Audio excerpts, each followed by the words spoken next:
So the Ammonites, the Edomites, the Ammonites, north to south, Ammonites, Moabites, Edomites, are Israel's closest neighbors, among Israel's closest neighbors. The Transjordan, across the Jordan, literally they're across the Jordan from Israel and Judah. The chapter that I used as my source was The World Around the Old Testament, chapter 9 by Joel Burnett. He's a professor of Hebrew Bible and Northwest Semitic languages at Baylor University. Reading between the lines, I think some of the higher critical concerns that Pastor Nick has expressed with some of the other chapters, I didn't find as much of in this, and I think that this scholar actually is criticized by other scholars for relying too heavily on scriptures. So I think he's engaging with secular scholars, but keeping abreast of all the latest information. And the fact is, with the Transjordan peoples, the scriptures are our best source of knowledge about what went on and what their cultures were. So just to kind of back out, we've been looking at a number of neighbors ranging from Babylon and even Persia beyond. And in the scriptures we encounter a lot of different civilizations. We encounter, this is a little unwieldy, Egypt closer to home, Anatolia and the Hittite and Neo-Hittite kingdoms to the north. But you can see all of these civilizations, these developed early nations were, I'm going to use the red button even if it's invisible to our online friends. All of these civilizations were kind of clustered around the Fertile Crescent, what's known as the Fertile Crescent. And the Fertile Crescent and the way in which the geography and the realities of what lands are arable, what lands can be used for plow agriculture, what lands can be used for cattle grazing, are very pertinent in the Transjordan countries, as well as the trade that took place within along kind of the path between Babylon and Egypt and these other civilizations.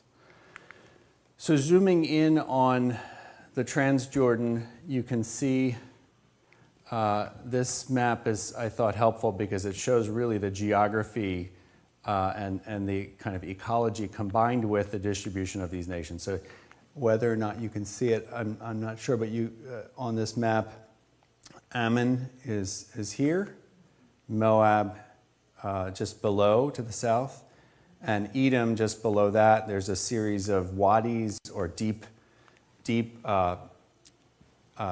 stream valleys that are hollowed out from the plateau, the Transjordan or the Arabian plateau.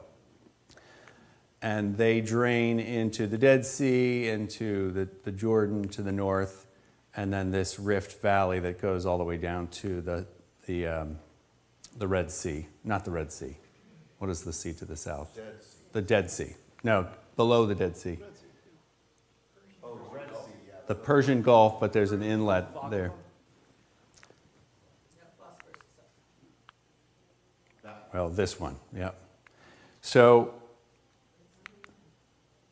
you can see here the suggestion of kind of a more fertile green area running along the coast. So that's where we had the Philistines, the Phoenicians, and then the hill country, just inland from that, and then this fertile river valley, drainage valley.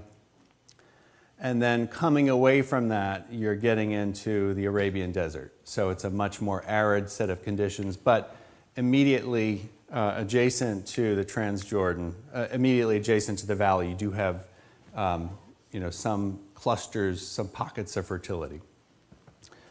Also on this, you can see the trade routes. This is called the King's Way, I think it was.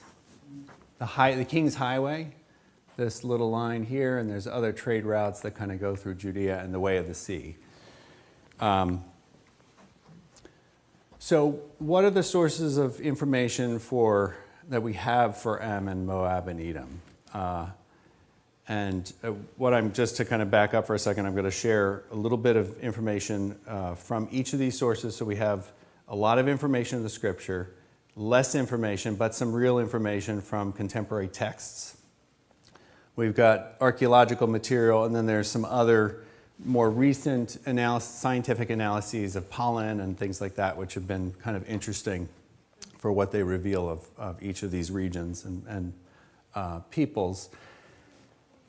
We'll look at we'll watch two videos that explain kind of a deeper dive in two of these, and I forget which two kingdoms I selected. And then if there's time, we'll circle back and look at a few of these passages from the Scriptures and talk about how they point forward to Christ. So what are the themes of the scriptural references? So for each of these, there's over 119 references to Ammon and the Ammonites in the Old Testament, 183 references to Moab or the Moabites, 126 references to Edom and the Edomites in the Old Testament. There are other texts, there's archaeology, there's kind of the natural record. Does anyone, before I flip to the next page, does anyone recall a little bit of Bible trivia, who the ancestors of Edom were? Who was the key ancestor of Edom? Esau. How about the Ammonites and the Moabites? Lot. Yep. So I should have excluded pastors from answering that question.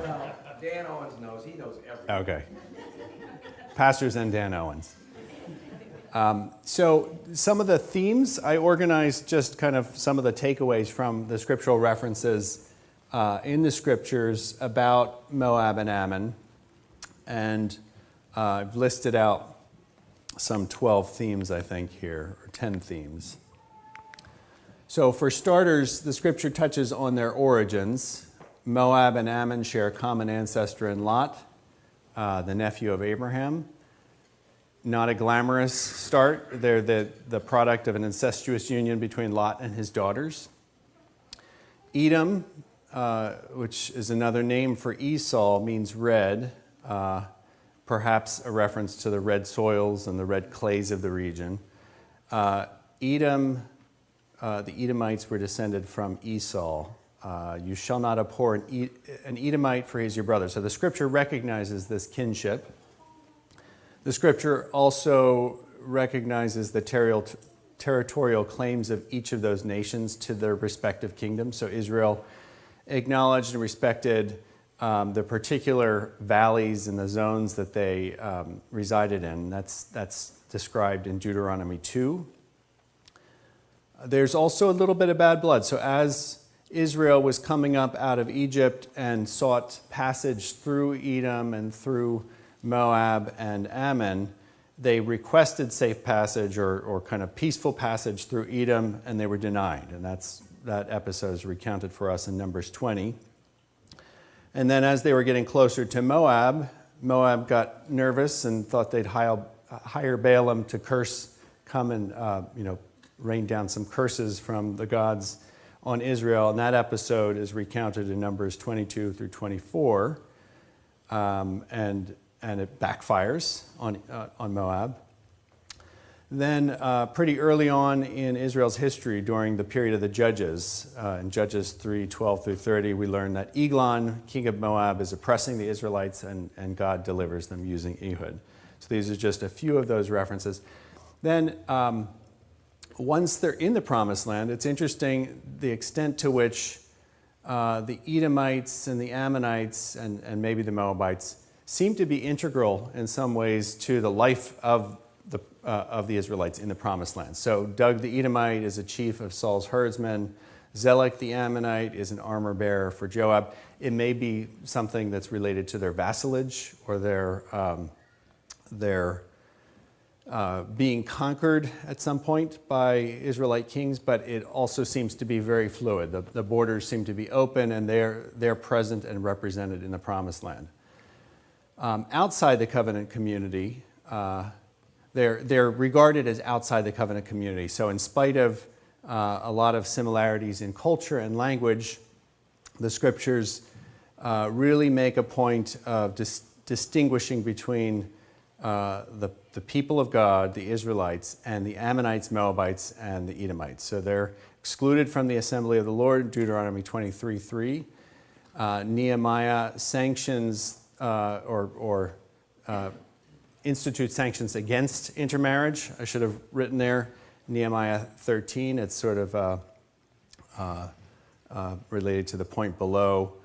The intermarriage is viewed as a way of, it's sort of a gateway to idolatry. So Baal worship was prominent among the Moabites, and intermarriage is linked with faithlessness towards their covenant God. And Numbers 24 is one example of that kind of connection in the Old Testament.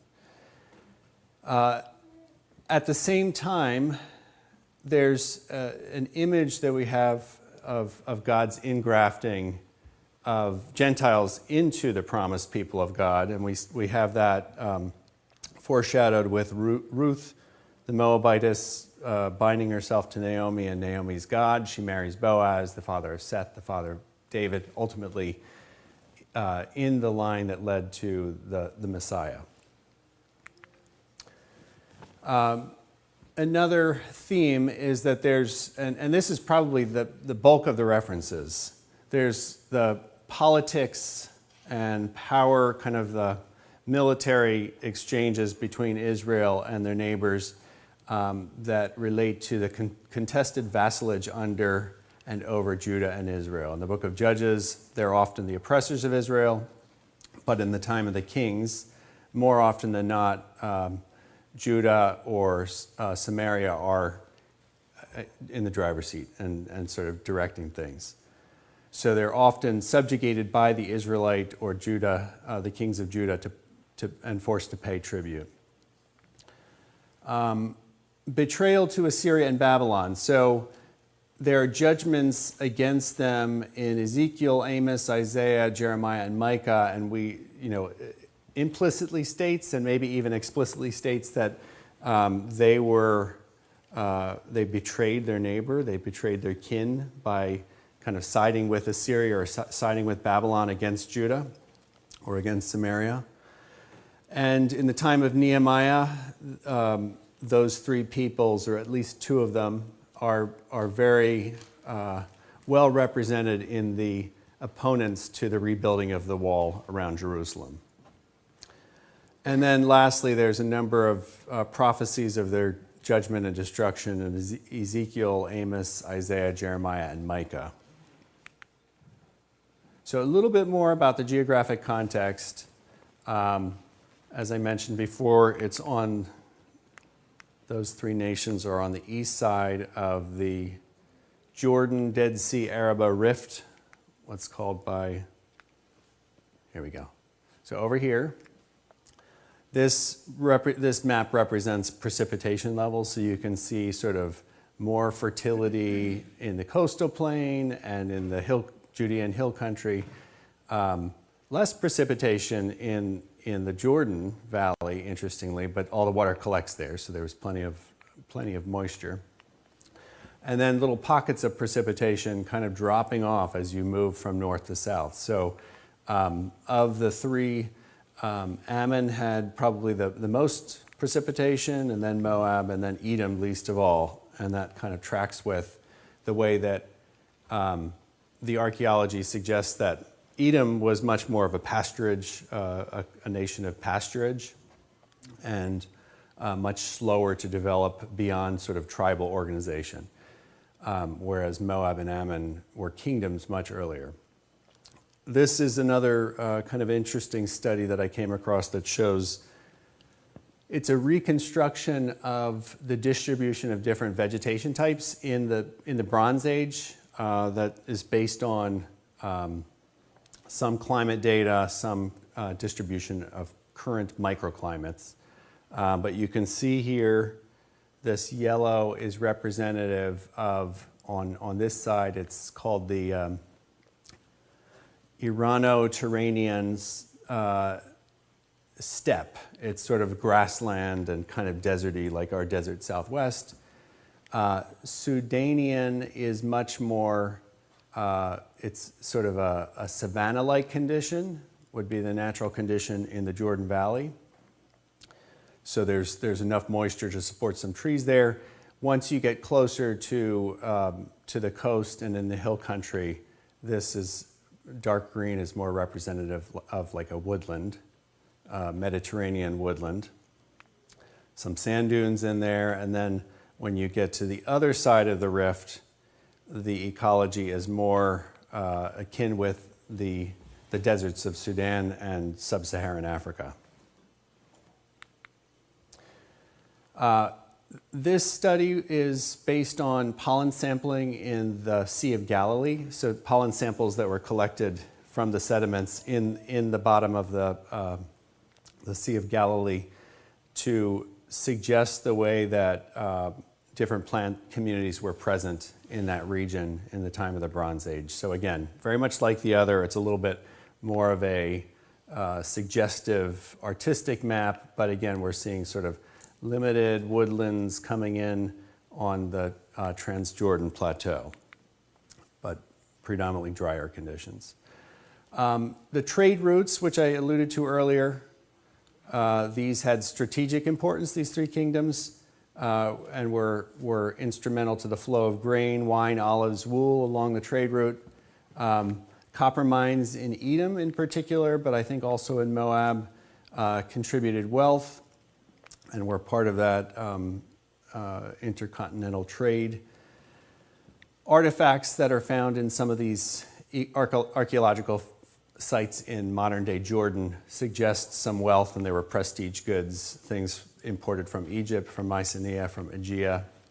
I think the Aegean is modern-day Greece, so from pretty remote climes. Some of the sources that we have for all three of these, the textual sources, are Egyptian. These are shards of what's called execration texts. They were inscribed pottery with curses written against Egypt's enemies. And they were ritually smashed. And so we have some of these, and that's some of the information that we have about the Shasu. So these texts, this particular text is from the reign of Ramses II. It mentions the Shasu, which means to wander, or nomadic peoples. There are royal inscriptions that boast of Egyptian victories, pillaging of nomadic herding tribes. Ramses I, that should be, and second, claimed to have plundered the mountains of Seir. I destroyed the Seirites, the clans of the Shasu. I pillaged their tents with the people, their property, and their livestock, likewise without limit. Interestingly, the place names, there are a couple of place names in these texts that are comparable to Hebrew words. So YHW, or as rendered in our Greek alphabet, YHW is comparable to the Hebrew letters for Yahweh, and SRR is comparable to Seir. So there's some early connections there linguistically. Other Egyptian texts, this papyrus from the time of I'm not sure, but it's called Papyrus Anastasi VI. It's at the British Museum. It's again a reference to Egypt kind of controlling things in the Negev and allowing access to watering sites at their discretion, at their pleasure, at the pleasure of the pharaoh. And then that's kind of Egypt's influence in this area during the Bronze and I think early Iron Age is testified also by the Egyptian, some of the artwork that's there in modern day Jordan. So this is an inscribed wall relief that identifies Moab in the time of Ramses II. And we see Pharaoh putting his heel on the head of a Moabite prince or king. Other texts, so Ammonite, Moabite, and Edomite texts as opposed to Egyptian. There's an array of artifacts that we have. So there's we do know that their language is Semitic Phoenician, and even, I think, subsequently became more and more like Hebrew. The Hebrew alphabet was borrowed from the Hebrew alphabet. The Tal Siran inscription on a bronze bottle at the top that references the king of the children of Ammon, matching biblical epithet, the biblical epithet in Jeremiah 27:3. Present-day Amman, Jordan, was the site of the great city of the children of Ammon. And that there was a discovery of the Ammon citadel in 1961. Some interesting, I think there's a temple complex there that I'll talk about in a moment.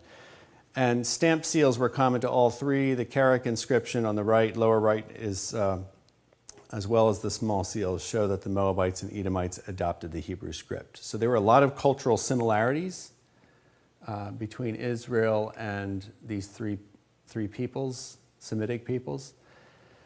Assyrian texts, so looking from the outside in, also attest to the three of them and to the fact that they were vassals at later points in time under Assyria and then subsequently under Babylon, Persia, and Greece. So they were tributaries. They would send payments to the Assyrian rulers. Babylonian, Persian, and Greek texts also sort of paint a similar picture. Babylon describes Nabonidus' destruction of an Edomite town.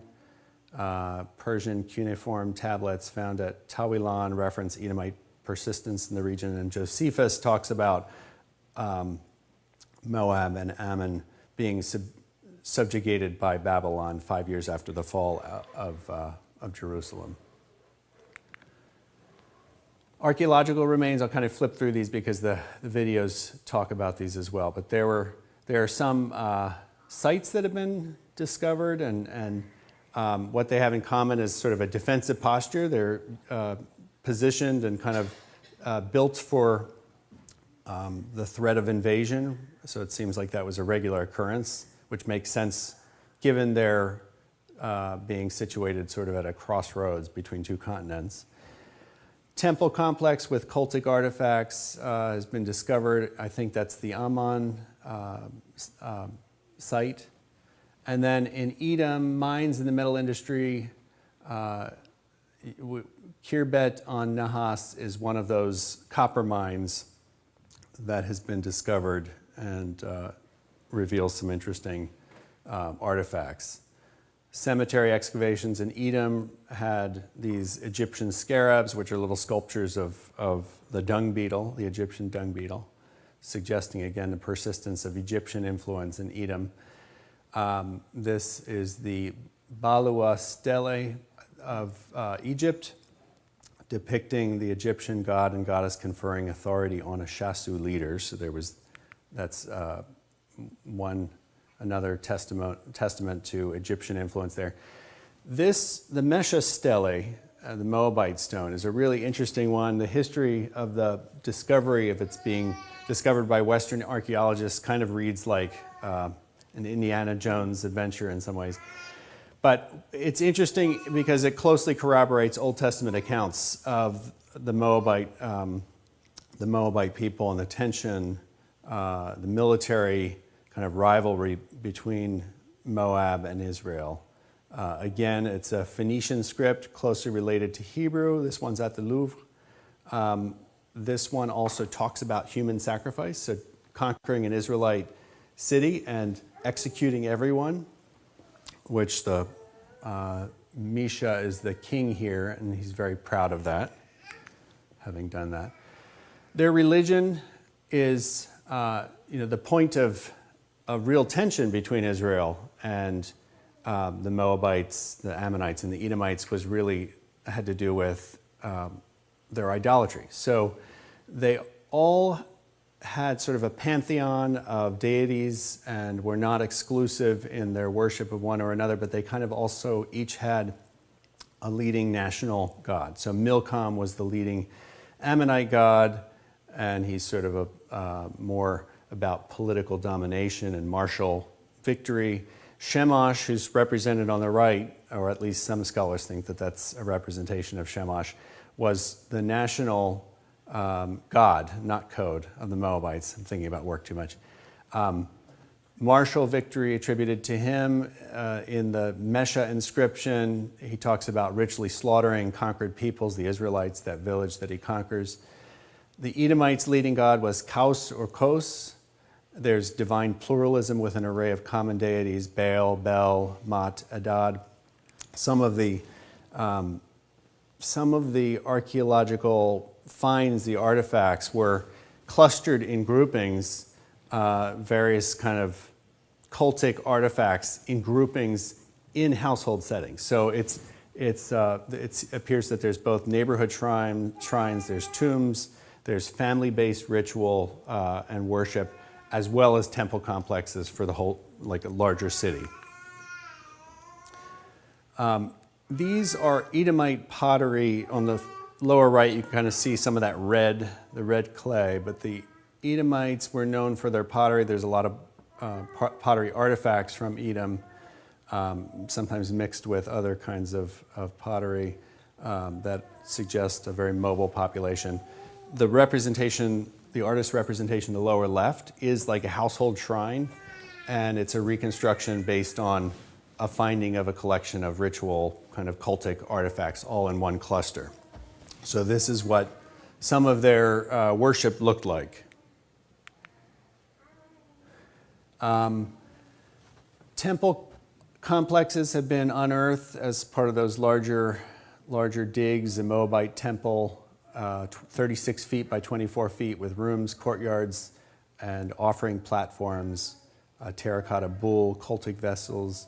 There's the temple to Milcom at the Ammon citadel with the central stone altar and figurines. Interestingly, this inscription on the right mentions Balaam, son of Beor. So again, corroborating scriptural accounts of particular people. It's a little bit choppy because I think big pieces of it are missing, but it mentions Balaam, son of Beor. It also describes the pantheon of El and the gods generally. I'm not going to really talk about this, but there's also some other interesting efforts to reconstruct history based on DNA sampling, comparing historic genetic composition of Bronze Age Canaanite populations and modern Jewish populations. And we'll watch these two videos and then dive into how this points us to the gospel or to Christ.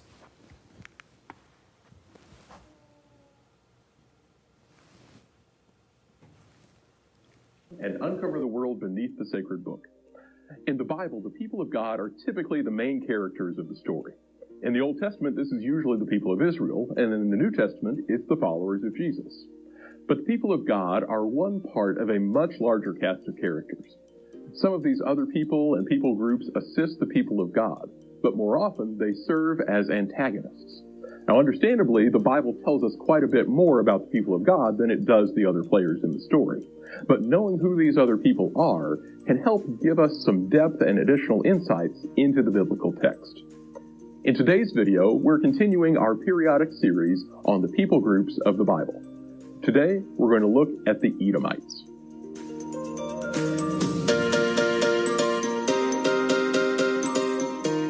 The Edomites are one of the neighboring and frequent antagonists of ancient Israel, residents of a land called Edom.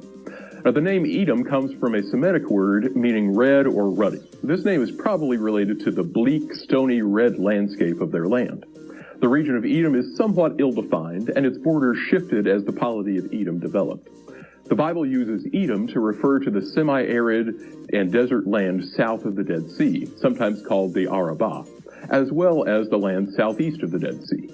It included southern Transjordan as well, at times, and some land approaching the Negev up to the southern border of Judah. The capital of Edom was the city that the Bible calls Bozrah. The Bible uses alternative names for Edom as well. Edom may also be called Seir and Teman. Seir seems to be simply synonymous with Edom in places like Genesis 32 and Judges 5. Teman also seems to be Edom in Amos 1:12. And notably, one of Job's friends is Eliphaz the Temnite. Now, it's been suggested that Seir and Teman are not names for the same place, but are districts or specific places within Edom. Now, while this is possible, it seems more likely to us that they all refer to roughly the same thing, though we should certainly consider that the Israelites didn't bother to differentiate between them, even if they were aware of the differences. Edom and the Edomites were understood to be descendants of Esau, the older twin of Jacob, son of Isaac, and the grandson of Abraham. Genesis 36:1 plainly says Esau, that is, Edom. Identifying the ancestry of Israel's neighbors is a recurring theme in Genesis. Now, usually these other people groups are given embarrassing or bad origin stories to explain why their descendants are such evil people, like how the Ammonites and the Moabites are the descendants of Lot's taboo relation with his daughters. With the Edomites, the relationship between their ancestors and the Israelites is particularly close. Moab and Ammon were the grandsons of Lot, Abraham's nephews, so they were understood as related to the Israelites, but somewhat distantly. Now, by contrast, the children of Israel, or Jacob, and the descendants of Esau were understood to be much closer kin. Amos 1 refers to Edom as the brother of Israel, and Deuteronomy 23 indicates that Edomites apparently did not have the same restrictions on worshiping at the temple in Jerusalem as the Moabites and the Ammonites did. But as those of you with siblings know, close relations don't always translate to amicable relations. The kingdoms of Israel and Judah frequently fought with Edom. Saul and David fought against the Edomites in the Arabah. One victory is mentioned in the Valley of Salt, possibly somewhere south of Beersheba.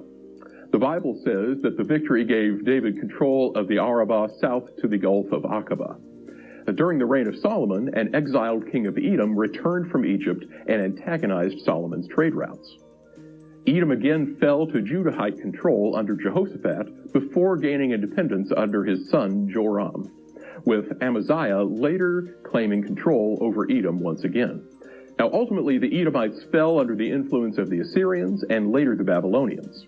The short book of Obadiah may refer to the Edomites helping either the Arabs or Babylonians attack Judah. Now, this was taken as a particularly egregious insult, since the Edomites and the Israelites were supposed to be brothers. Brothers may bicker and quarrel, but they don't destroy each other.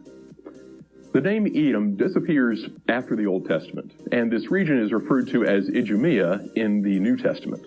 And we should note, however, that Idumea is not fully analogous with the Old Testament Edom. The two territories overlap, but they do not share all of the same boundaries. What we know about the Edomites from outside the Bible can be roughly divided into two periods: the periods of the chiefs and the periods of the kings. The transition between these two periods is sometime in the late 9th century, around the time when the kingdom of Israel became divided. Now, these two events aren't related, but the division and weakening of Israel may have allowed for the strengthening of Edom during its period of the king. The period of the chiefs is in the late Bronze Age, with tribally organized nomads in the land south of the Dead Sea. Egyptian records mention a group they called Shasu, a name derived from a word meaning either plunderer or more likely wanderer. The term Shasu is best understood as a social category rather than an ethnonym, or a name for a specific ethnicity or people group. Many ethnicities could be categorized as Shasu, but notably there are 6 groups of Shasu listed in an inscription dated to the reign of Amenhotep III. This inscription includes Shasu of Ser and Yahweh. Now, these names are probably locating where these particular tribes or clans of Shasu originated. Both Seir and Yahweh may both be referencing mountains, possibly sacred mountains. And we can see this in an Amarna letter sent from a king in Jerusalem in the 14th century, which mentions Mount Seir. In Papyrus Anastasi 6, dating to the reign of Pharaoh Merneptah, an Egyptian official mentions the Shasu tribes of Edom, and passing into Egypt in search of greener pastures for their herds. And the later Ramses III is recorded in Papyrus Anastasi 1 as fighting against the Shasu of Seir and giving them as slaves to Egyptian temples. The Shasu of Seir are probably best understood as the progenitors of the people the Bible calls Edomites. What probably jumped out to you, though, was the name Shasu of Yahweh. You didn't think I'd just gloss over that one, did you? There's a lot of debate about what Shasu of Yahweh actually means. Some argue that Shasu of Yahweh were those who worship Yahweh, possibly on his holy mountain, what the Bible calls either Mount Sinai or Mount Horeb. And places like Judges 5 and Deuteronomy 33 might imply worship of Yahweh beginning in Seir or the land of Edom. Now, other scholars reject this interpretation and don't see Yahweh of the Egyptian sources as referencing the Yahweh of the Bible at all. We don't have time to get into this or all these arguments in this video, but we did want to note that identifying the Shasu of Yahweh may not be as straightforward as it seems. So back to the Edomites. The late Bronze Age and the early Iron Age, or the period of the chiefs, we must rely on non-Edomite sources to inform us about this people group. Nomads are notoriously difficult to locate archaeologically, so finding evidence of the Shasu of Seir in this period is basically impossible. We don't know what they called themselves or how they organized themselves, and all we can really say is that in some names which appear in Egyptian inscriptions, they have what are called theophoric elements of a god named Kaus. And theophoric names include a name or part of a name of a god in them. For example, Obadiah is the Hebrew word for servant and Yah, which is short for Yahweh. For the Edomites, Kaus appears in some late Bronze Age names of these Shasu, and we know from later sources that this same god was popular among the Edomites in the Iron Age. In the early Iron Age, we start to find more evidence of the Edomites archaeologically. This marks the transition from the period of the chiefs to the period of the kings. And these Shasu of Seir are becoming less nomadic and establishing larger, more permanent settlements. So there's a lot more archaeological evidence from this period. We're learning more and more every year as more and more excavations occur, but we still have quite a few gaps in our understanding of the history of Edom. What we can say is that during this period, nearly all areas of what is now Israel and Jordan saw a wave of settlers, even the ecologically marginal areas southwest of the Dead Sea. This is the land of Seir, and between 1200 and 1000, it saw several small villages and new settlements appear. Because of the rough terrain and ecology, these remained small villages and hamlets, and nomadism was surely still an important part of the Edomite society. Tensions arose between these people and the early kingdom of Judah in the north in the 10th century, probably over control of important trade routes up the Jordan Rift Valley and into Arabia. These routes, known as the King's Highway, were very lucrative, and kingdoms like Israel and Judah sought to control them. And Judah was dominant over the Edomites at this point, but perhaps by the 9th century, and certainly by the late 8th, Edom developed into its own kingdom. And this development may have occurred because of what archaeologists call a peer polity interaction, where competition between two groups can lead to one group emulating or copying from another. In the later Iron Age, around the 7th century, Edom began to expand its influence and control, particularly north and west into the area of the Negev, even around the Judahite city of Beersheba. Their prosperity was accomplished in part through the extraction of copper from the Wadi Feinan. It's estimated that between the 11th and 8th centuries, these mines were so active that they produced over 100,000 tons of slag, and slag is a byproduct of the smelting process. And additionally, with the domestication of camels, the desert trade routes through Edom into Arabia were quite lucrative, in trading aromatics like frankincense and other incenses. And Edom remained relatively rural even during this period of prosperity. Only one city, Butsera, is really considered an urban center. And even then, almost half the site is temples and palaces rather than residential dwellings like a city like we might imagine. As Edom was brought into the wider Near Eastern imperial world, it became and remained a loyal vassal of the imperial powers like Assyria. That loyalty kept them interconnected with the imperial economy, which further enhanced their prosperity. Rebellion was a risky venture in the ancient world.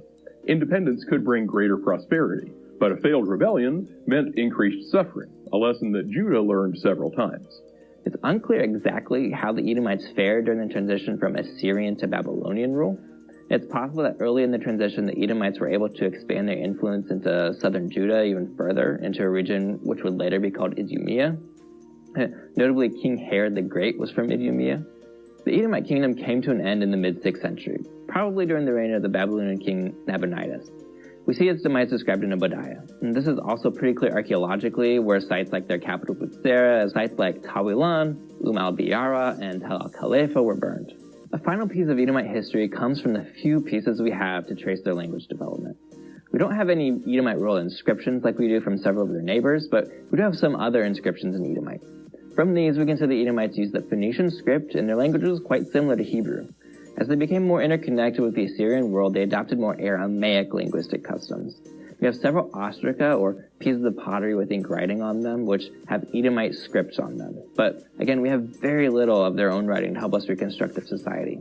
From non-Edomite sources, scholars have constructed a tentative king list, which goes from the late 9th century down to the mid-6th century.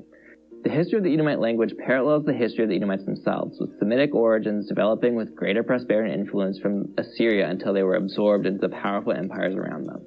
Like the Canaanites, the Edomites are an important and frequently mentioned people group in the Old Testament as one of Israel's closest neighbors and main rivals.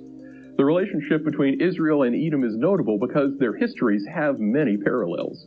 Emerging from nomadic life to more structured settlements, rising in strength, before being conquered by the more powerful empires vying for control of their lands.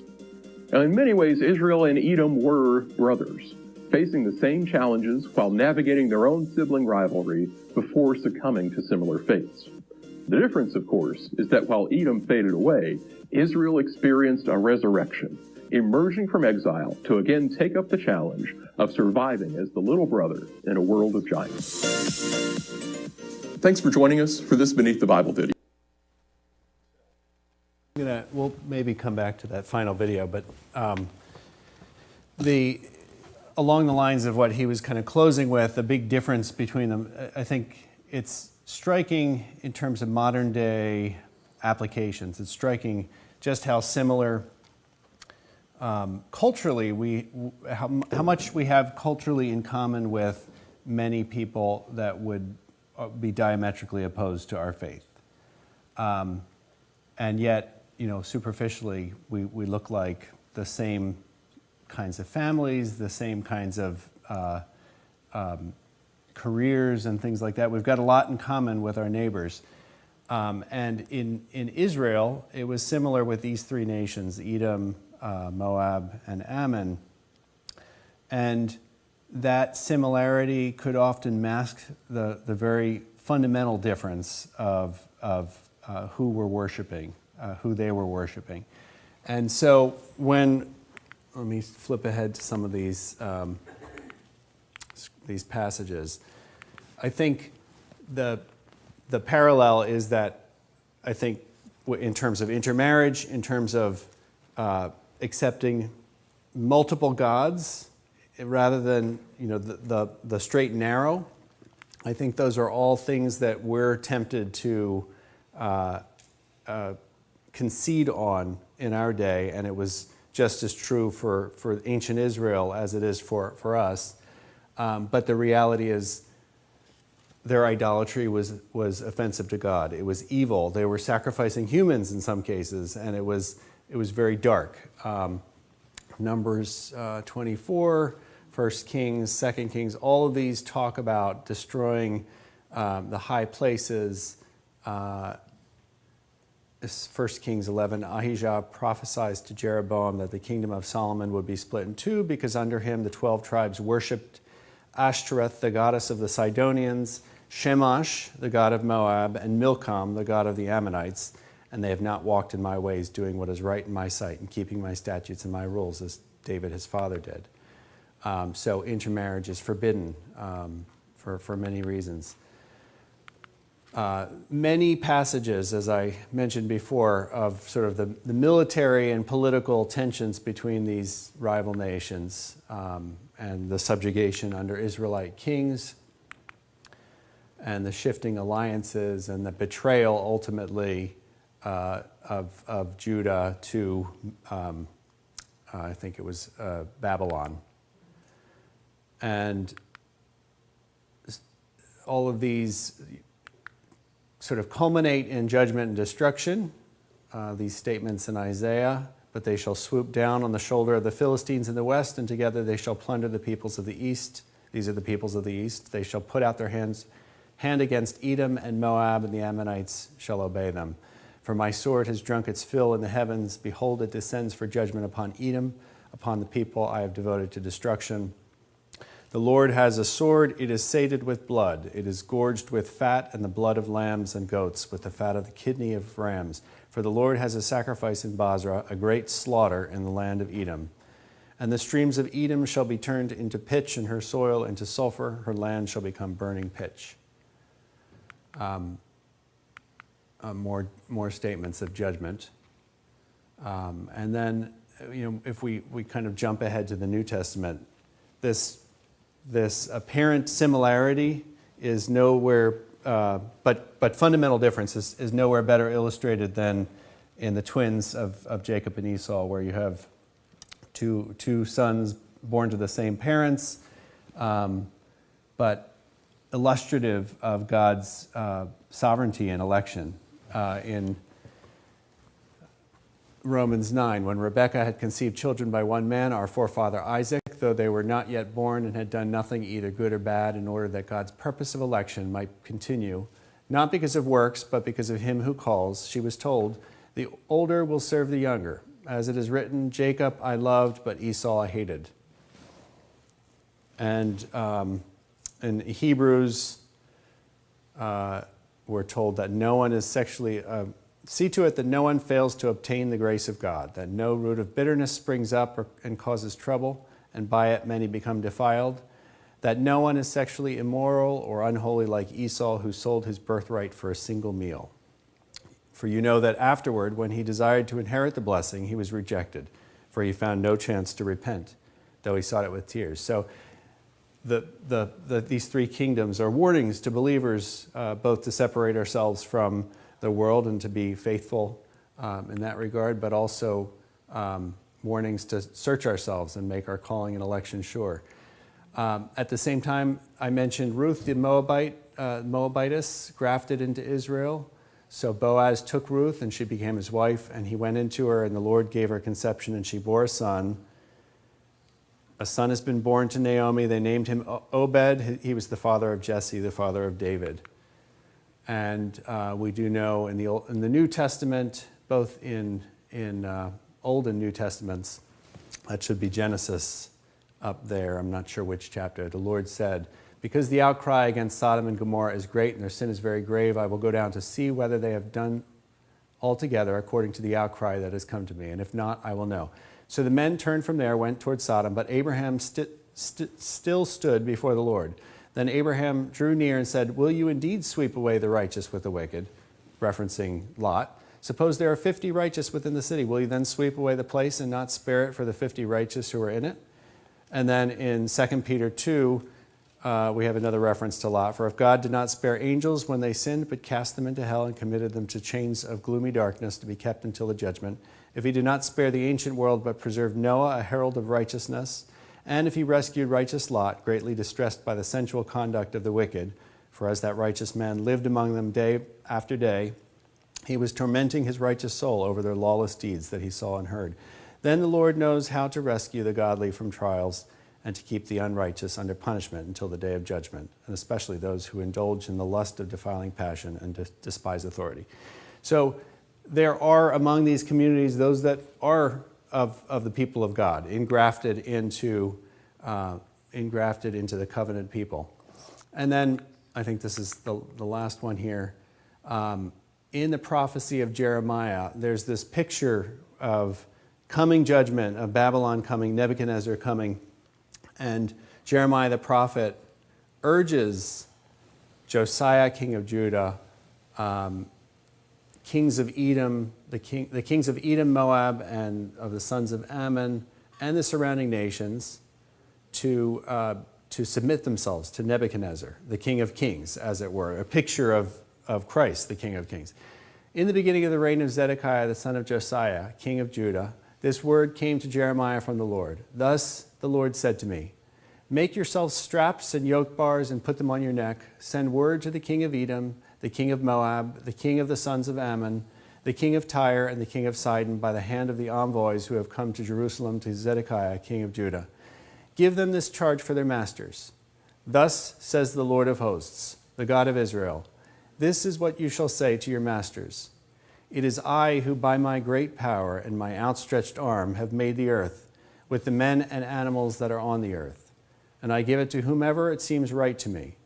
Now I have given all these lands into the hand of Nebuchadnezzar, the king of Babylon, my servant, and I have given him also the beasts of the field to serve him. But if any nation or kingdom will not serve this Nebuchadnezzar, king of Babylon, and put its neck under the yoke of the king of Babylon, I will punish this nation with the sword, with famine, and with pestilence, declares the Lord, until I have consumed it by his hand. So do not listen to your prophets, your diviners, your dreamers, your fortune tellers, your sorcerers who are saying to you, you shall not serve the king of Babylon. For it is a lie that they are prophesying to you, with the result that you will be removed far from your land, and I will drive you out, and you will perish. But any nation that brings its neck under the yoke of the king of Babylon and serve him, I will leave on its land to work it and dwell there, declares the Lord. To Zedekiah, king of Judah, I spoke in like manner, bring your necks under the yoke of the king of Babylon and serve him and his people and live. So there's this type of Christ, placing yourself under, in this case, the king of Babylon. Not a good thing, but we do have, I think, some, positive pictures of Nebuchadnezzar in the Old Testament, as Pastor Barker has preached in the past. So it's, again, a picture of the gospel embedded in this account of the three surrounding nations. Any thoughts or questions? It has come up, I've worked in a couple of places where the true lineage of Ruth has come under play. And there was two possibilities. If you remember, Moses conquered the plains of Moab. So she could have been descended from Israelites that were left in the plains of Moab. So that's one possibility. The other possibility is that she was an Israelite proselyte, and that she had forsaken the pagan practices of the Moabites, and therefore was accepted. And regardless, either way, when she married Boaz, she took on his lineage, which means that true Israelite right there. That's interesting. I hadn't come across that debate, but yeah, that's interesting. Either way, it sort of speaks to her faithfulness and her belief and the way that she became part of the lineage of the Messiah. Other thoughts or questions? I will flip back to the list of videos. One of the videos that was very interesting that you might want to check out on your own tells the story of the discovery of the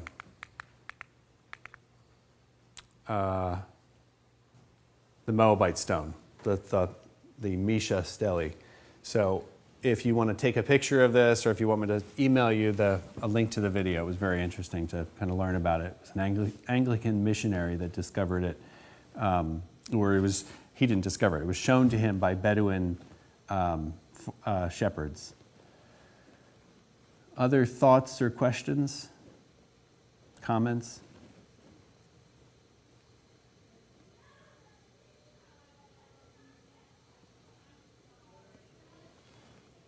I'll close this in prayer.